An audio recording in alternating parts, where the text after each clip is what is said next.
Hey guys, Alex from Board Game Co over here, and today we're doing a top 10 couples game list. Now specifically, this is going to be a bit of a lighter list. It's going to be a list of lighter games. In no way is this meant to imply that the only games you can play with your significant other have to be lighter, that you're playing down to her level or she's playing down to your level. Not at all. Rather, this is meant as a list more of a mindset that there's a bit of an imbalance into the fact that one of you might be more of a gamer than the other. And to that end, they specifically fall under a large degree of gateway games. Don't get me wrong, I play all of these with my wife, and both of us are super into games and play a ton of stuff from light to heavy and whatnot. They are all great games, but before someone asks, where's Spirit Island? Where's War of the Ring? Why are those games not couples games? They can totally be couples games. But at the same time, this list is meant as a general list, and that to that end, they're specifically lighter. Now, that little disclaimer aside, we're going to start this off with number 10 is Yinsh. Yinsh is an abstract game, which makes it a good choice for a variety of reasons. To begin with, abstract games tend to be more accessible to people who aren't into games. They don't scream, geek culture the same way a dragon will, or who knows what. I pick any like I mentioned War of the Ring. War of the Ring is a Lord of the Rings flavored game all about Lord of the Rings, and it's very intimidating. Lots going on here. Abstracts are very accessible because of the fact that they're just like, okay, it's chess but different. It's checkers but different. And specifically, Yinsh has another bonus point because it's very akin to Othello. When you teach this game, ultimately you have all these black and white pieces that you can see over here, and you're trying to convert them to your side as you jump over them. So people kind of hear the rule set for Yinsh and they're like, oh, this is a more complicated Othello, and it can really pull them in. And it's a great two-player game, great to play with your significant other, your husband, your wife, your whoever, and as well as that, also great to play with friends. If you're stuck at home or stuck wherever with some friend who's not that interested in games, but willing to try things out, Yinsh is a great choice. Very easy to teach, very accessible, and doesn't scare people off because it's just an abstract. It's just Othello plus. Next up on the list we have Carcassonne. Number 9 is Carcassonne. Now Carcassonne, I did heavily debate including this one because Carcassonne does not play optimally with 2 players. It really plays better with 3 or 4 players, maybe even 5. I don't know. That 5 might be pushing it, but it's not a game that plays best with 2. And yet the reason I'm including it on a list of top 10 couples games is because it's so accessible. It's so enjoyable to play. It's not a super, well, I take it back. I was going to say it's not a competitive cutthroat game. It can be competitive and cutthroat. But Carcassonne, especially with 2 players, is almost more of an exploration, a journey, that you're going to be laying down these tiles. Every round you take a tile from the bag, every round you put that tile down, and then you put a little meeple on top of it. Meeples are those little guys. And then you do something. You claim a castle, you claim a road, you claim a church, or whatever it is. There's different things you can do to get points in this game. But what happens is you end up with this sprawling landscape that develops throughout the course of the game. This landscape is enjoyable to watch it develop, that you're building with this other player. And whether you're playing it with 3, 4, 2, whatever number you're playing with, it's just relaxing. It's the kind of game that I recommend. Grab a cup of wine, both of you take something to drink, sit down, and just enjoy the process of building this expanding landscape. It's very meditative almost. It's almost like it's very zen-like as you play through this process. Number 8 on this list, I just skipped a whole bunch of numbers. Number 8 on this list is Santorini. Santorini is a game I've definitely talked about in a bunch of my other videos. It is a game that I simultaneously don't think is amazing, and yet it continues to stay in my collection year after year. As other games come, other games go, Santorini sticks around. And the reason for that is it is an accessible abstract that is easy to teach, very pretty to look at. I mean, you see this artwork here? This is basically what you're looking at when you play the game. It's painted around this way.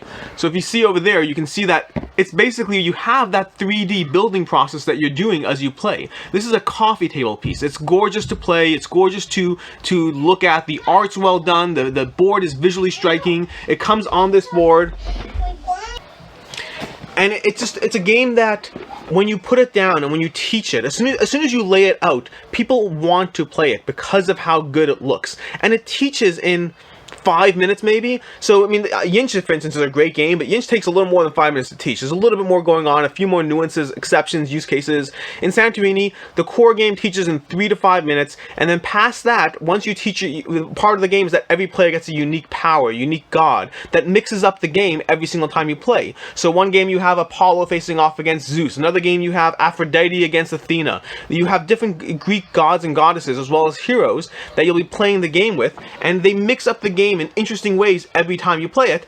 But it's enjoyable you get the core set of rules, you get the basic idea of how you play, and then you have this slight nuance, a slight tweak that you're constantly trying to play around. It is visually striking, it is easy to teach, it is a game that I consistently keep, and it survives because of how easy it is to get to the table, and because of how easy it is to suck someone in. Someone's sitting there in the living room, whether it's a spouse or whoever, but someone's sitting there in the living room just bored, you're like, oh, hey, let's play Santorini. Pull it out, easy, quick, great game to get to the table. Number 7 on the list is Dale of Merchants. Dale of Merchants is a fantastic game. They actually just had the Kickstarter for Dale of Merchants 3. They have Dale of Merchants 1, Dale of Merchants 2, Dale of Merchants Collection, and then Dale of Merchants 3. Dale of Merchants is a simple, accessible deck builder. I should stop saying accessible because honestly, everything on this list is accessible. That's part of the point of this list. But this is a deck building game akin to Dominion, akin to Star Realms, any deck building game really. But in this game, one of the things that's really appealing about it is the fact that there's these animals. What you do is every game you grab a few sets of animals to play with, and those animals will define the various abilities at play, the various things that you can do in the game. And ultimately what you're trying to do is you're trying to build these market stalls using these animals and using these animal abilities, but you're trying to combine the aspect of building your deck so you have a better deck, a more powerful engine, versus the fact that as soon as you start putting things down, you're taking away from your engine in order to actually win the game, which is part of the game. But it's cute. Don't get me wrong. Don't let that take away from the strategy at all. It is cute, but it has a charm to it specifically because of the animals. Number 5 on the list is On Tour. On Tour is, first of all, so let's cover this. Roll and rights in general. Roll and rights, the principle of roll and rights, flip and rights, draw and rights, whatever you have, is a category that is it's great across the board, but I find them particularly good with couples. They tend to play very well with two, not all of them, but most of them, and they tend to be the perfect game that, especially if you have kids and you sit down to you go through the whole day, you just out with their schoolwork, all the kids are stuck at home with COVID-19 or whatever it is, and you want something that's just is fun to play yet not mentally strenuous. I find roll and rights in general just knock that category out of the park. Specifically in this list, in this top 10 list, I only have 2, but there are a bunch more. I'll just rattle off a few at the end of the video. But On Tour is number 6 on this list. On Tour is by BoardGameTables.com. They have a few games that they've been doing, and this one is you have this map of the US that you're going to be traveling along, and every round you flip out a few cards, and every round you have to try to mark on the map where you're traveling. But the important part is you have to connect these endpoints. One round you put a little location on the map, but you have to think through the process of the next time you draw cards, the next time you do X, the next time you whatever, will you be able to connect your dots effectively on the map? So you're trying to be ambitious enough that you can win, but if you're too ambitious, you won't collect your routes, and you won't actually finish. And if you're not ambitious enough, well, you'll have a nice finished route, but your opponent might win. It is very, again, this perfect for the end of a long day when you just want to chill, you want to sit down, relax, and have a game, but nothing that's going to be mentally taxing. Next up, number 5 on this list, we have a category of games, specifically the Unlock series of games. The Unlock games, if you're not familiar with them, are a bunch of escape room games. These are games where each box is a self-contained game. You're only going to play it once, but then you can lend it to friends, or you could trade it or sell it. Speaking of which, if you want to trade or sell games, head on over to BoardGameCode.com. That's us. We trade games and we buy games from you. So if you're done with your Unlock series, come over to us. In the meantime, Unlock is a series of games that's an escape room, and because it's an escape room, you'll play it once and you'll be done with it. You could very well probably go back to it like a year or two later and you'll forget a decent amount, but it's really not the point of a series. They come with 3 levels of difficulty, easy, medium, and hard, and they are perfect. I think these are optimal to play with 3, but they're great with 2. I've played a few of them with 3. Ultimately, I tend to play them with my wife the most, so we end up playing them with 2. So they play great with 2. I don't recommend them with 4. It's too many heads around the same cards.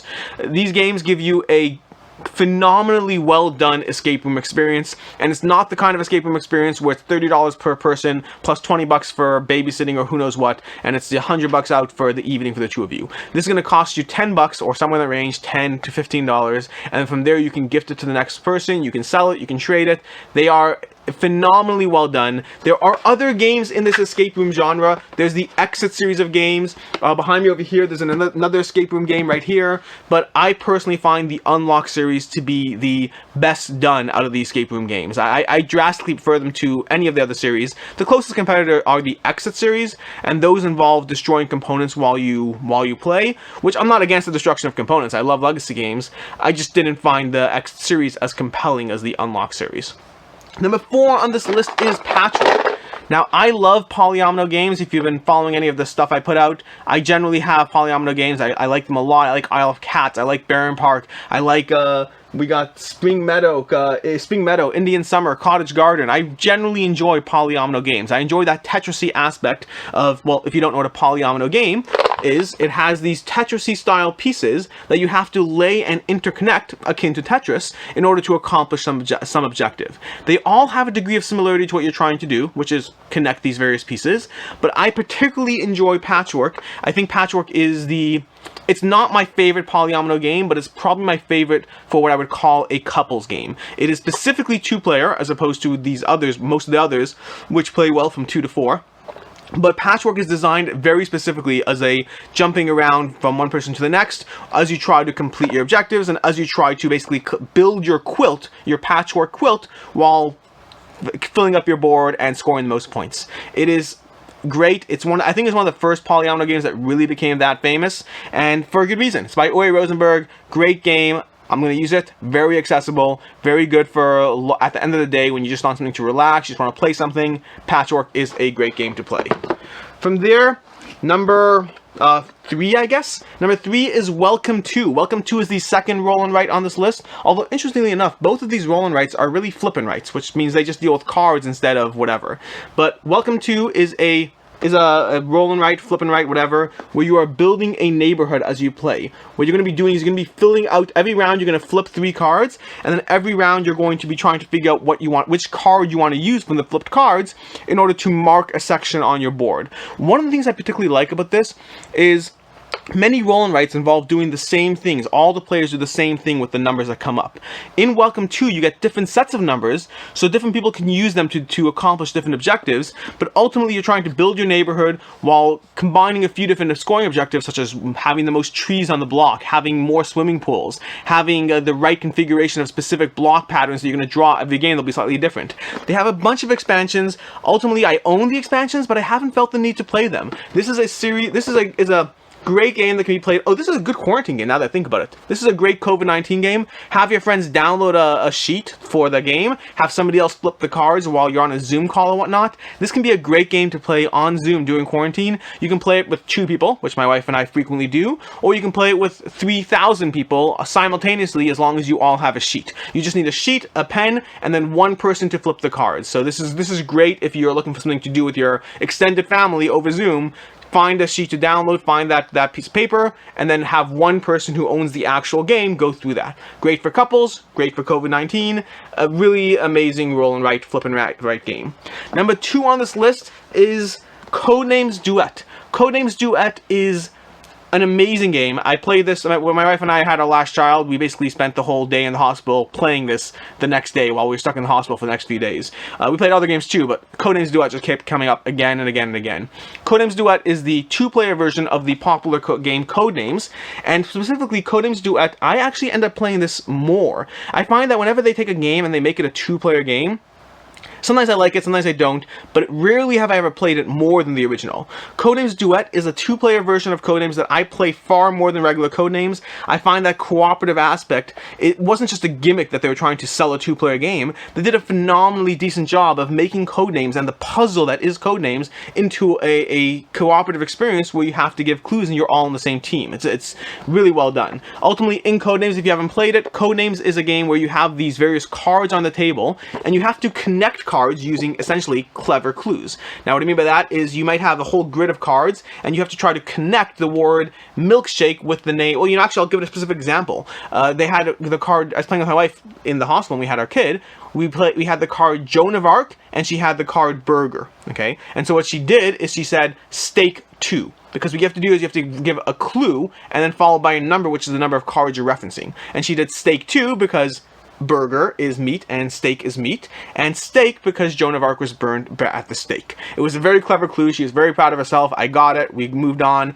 But part of the struggle is that you have this grid of cards and you have to balance the fact that you might say steak 2, but what if cow is also on the table? Suddenly the whole thing is confusing. What will they pick? Will they pick cow and burger? That kind of goes together, right? They might miss that Joan of Arc clue.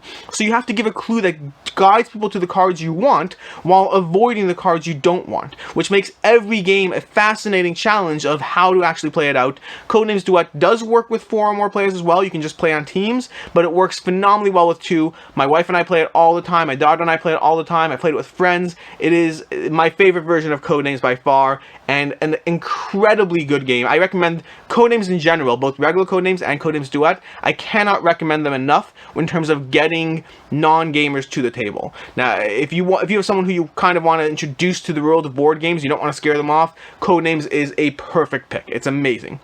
Number 1 on this list is Watergate. Watergate is possibly my favorite 2-player game on this list. I debated which one I was going to put number 1, Codenames Duet or this.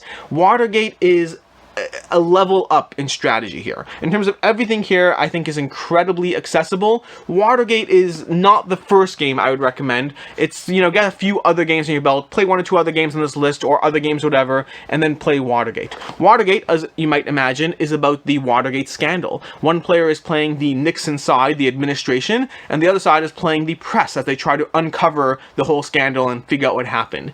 It is essentially tug of war. All you're really doing is just moving things back and forth as you try to win. But the hows and whys that you do it is where the strategy of the game comes in. Again and again and again, I have played this with my wife, I have played this with my friends, I have enjoyed that tug of war every single time I've played it. Watergate is a phenomenally well done 2-player game. It specifically is designed for 2 players, not more, not less. And the back and forth every game is so dynamic. And every game ends up learning off of each other. One game, the one player wins by pushing the momentum token too far. So the person counters by trying to tug it back. But then someone else can win by uncovering evidence or placing evidence in a way that blocks other players. And so you're like, oh wait, crap, I have to pivot and adjust to that strategy. It is my favorite 2-player game. It has not my favorite 2-player game, but one of my favorite 2-player games. It has the element of Twilight Struggle, for instance. If you ever heard of Twilight Struggle, it was the #1 rated game for a long time. It basically distills Twilight Struggle or 1960, both games same genre, into a half an hour long experience. I love playing Watergate. I cannot recommend this enough. And especially if you're married to a history buff of any kind, this can be a great way to pull them into the hobby as well, by taking an aspect of history. If they like history, I mean, hey, great, let's play out Watergate. Let's do that back and forth. And it captures the theme of the game. It captures the essence. As Nixon, you really feel like you're trying to just get a little further ahead in public support before the press catches up. As the press, you really feel like you're trying to uncover something. You're trying to figure out where the evidence is so that you can pivot and actually win the game. It is very well done. Game by Matthias Kramer. Phenomenal game. I cannot recommend Watergate enough. I hope you enjoyed this list. This list is, like I said, my top 10 couples games. These are all games that are great both for gamers and non-gamers alike. If you're married to someone who has never played a game in their life, if you're married to someone who has played every single game, if you're not married at all and you're not in a relationship at all, and this is literally just games you're going to play with your friend, your roommate, your whoever, these are all great 2-player games that I very strongly recommend in terms of just being good games, really. I hope you enjoyed this list. This list is brought to you by Alex from Board Game Co. I hope you're staying safe during quarantine. That's why I did this list. I was like, if you're stuck at home with somebody, whether it's your roommate or your significant other, you may as well play board games. You don't have to. If you don't want to or they don't want to, then you should definitely find something else to do. But if you want to, board games are a great hobby that I thoroughly enjoy, and I hope you do as well. I'm Alex. You can subscribe down below, you can like this video, you can comment, engage, all that stuff. Share it with someone you know who loves Codenames and would really like to find other games to play as well. And the Unlock series, like I said, really recommend those. The Unlock games, oh my gosh, I mean, these games, I actually want to play them right now. In fact, all 3 of these I haven't actually played yet. The ones I've played I've gotten rid of, but these ones are all coming to the table. Looks like we got 2 level 2s and a level 3. That's it. I'm Alex, and I will see you next time.